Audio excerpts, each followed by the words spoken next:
जय गुरुदेव, जय गुरु रविदास। मैं आज अपने साथियों के साथ गुरु रविदास की जयंती के शुभ अवसर पर पूरी दुनिया में रहने वाले भारतवासियों को ढेर सारी शुभकामनाएं देता हूँ। गुरु रविदास महाराज मध्यकाल के 14वीं व 15वीं शताब्दी में एक महान संत हुए हैं।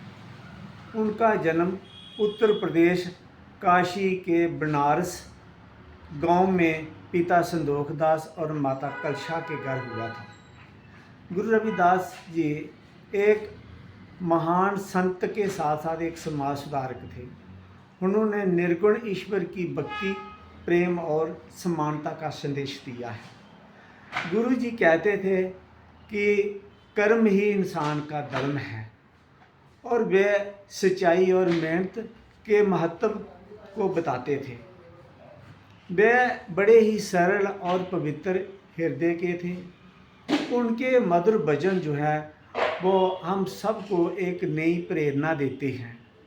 उनकी शिक्षाएं हम सभी लोगों को एक बेहतर इंसान बनाने के लिए प्रेरित करती हैं। गुरु रविदास जी महाराज ने कहा था कि ईश्वर की बनाई हुई सारी सृष्टि है, सभी इंसान बराबर हैं, सभी के शरीर में लहू जो है वो लाल रंग का है, सभी हाड़ मांस के बने हुए हैं। पर ये जो ऊंच नीच का भेदभाव है, जातिवाद का भेदभाव है, ये क्या है, कहाँ से आया? गुरु महाराज इसका विरोध करते हैं, इसका खंडन करते हैं और वो कहते हैं कि मानवता ही सबसे ऊंचा धर्म है।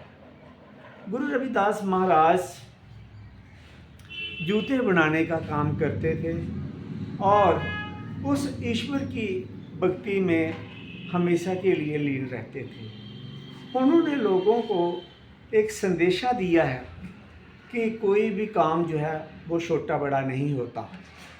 इंसान अपने जन्म से नहीं बल्कि कर्म से महान होता है। गुरु महाराज ने अपने वचनों द्वारा लोगों का ध्यान ईश्वर की तरफ और लगाया और गुरु जी के बहुत सारे दोहे पद जो हैं वो गुरु ग्रंथ साहब में शामिल हैं। गुरु रविदास महाराज एक बेगमपुरा शहर की कल्पना करते थे। उन्होंने कहा, ऐसा चाहूँ राज में जहाँ मिले सबन को अन्न, छोट बड़े सब सम बसे रविदास रहे प्रसन्न। वो चाहते थे कि उस तरह का बेगमपुरा शहर जिसमें कोई गम ना हो, कोई भेदभाव ना हो, कोई ऊंच नीच ना हो, कोई जातिवाद ना हो, सभी एक समान लोग हों, सभी समानता से खुशी से रहें। और यही शिक्षाएं बाबा साहब डॉक्टर भीमराव अम्बेडकर ने संविधान में इसकी रचना की। उन्होंने बहुजन समाज के लोगों को, जिनको पढ़ने लिखने का अधिकार नहीं था, उनको पढ़ने लिखने का अधिकार दे दिया। सभी को एक भिखारी से लेकर देश के प्रधानमंत्री को एक समान वोट पाने का अधिकार दे दिया। सभी को अपने मुल्क की बेहतरी के लिए आवाज़ उठाने का अधिकार दे दिया। पर समाज में अभी तक भी 77 साल हो गए हैं हमारा संविधान लागू हुए, लेकिन समाज में अभी भी भेदभाव है, जातिवाद है, ऊंच नीच है। तो बाबा साहब डॉक्टर भीमराव अम्बेडकर ने इसका भी हमें इलाज बताया कि मेरे बहुजन समाज के लोगों, अपने बच्चों को पढ़ाई लिखाई और बुद्धि में किसी से कम ना होने देना। सभी लोग जो हैं वो संगठित रहेंगे तो अपने अधिकार पाने में सफल होंगे। अगर किसी के साथ भी अन्याय होता है, असमानता मिलती है, तो सभी एकजुट होकर इसके लिए संघर्ष करना और निरंतर संघर्ष करते रहना। फिर आपको समानता भी मिलेगी, आप समाज में आपका भाईचारा भी बढ़ेगा।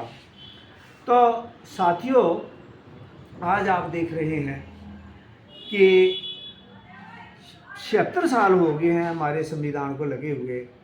60 साल पहले एक सरकार ने इसकी धज्जियाँ उड़ाई और 12 साल मौजूदा सरकार को हुए हैं इसकी धज्जियाँ उड़ाते उड़ाते। वो प्रावधान जो संविधान में नहीं है वो भी इन सरकारों ने लागू किए।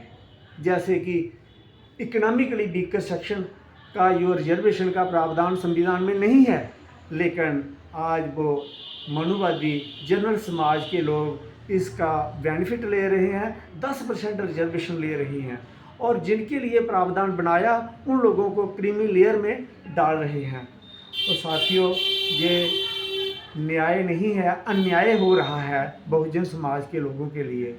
तो आओ आज हम गुरु रविदास जी की जयंती के शुभ अवसर पर एक संकल्प लें, सभी बहुजन समाज के लोग एकजुट हो जाएं और एकजुट होकर अपना ही सरपंच से लेकर देश का मेंबर पार्लियामेंट बनाएं और पटवारी से लेकर चीफ सेक्रेटरी तक बनाएं। फिर साथियों, ना तो जहाँ पर जात पात होगी, ना ऊंच नीच होगी, ना कोई भेदभाव होगा, हर जगह आपको अपना ही व्यक्ति मिलेगा। तो अब इस चीज़ की अब बहुत ज़रूरत है। मैं उम्मीद करता हूँ कि अपने समाज के लोगों को से कि वो इस तरह की सोच को डेवलप करें और गुरु जी के बताए हुए रास्ते पर चलें और उनकी शिक्षाएं जो है हम अपने निजी जीवन में अपनाने की कोशिश करें। जय गुरुदेव, जय गुरु रविदास, जय भीम, जय भारत।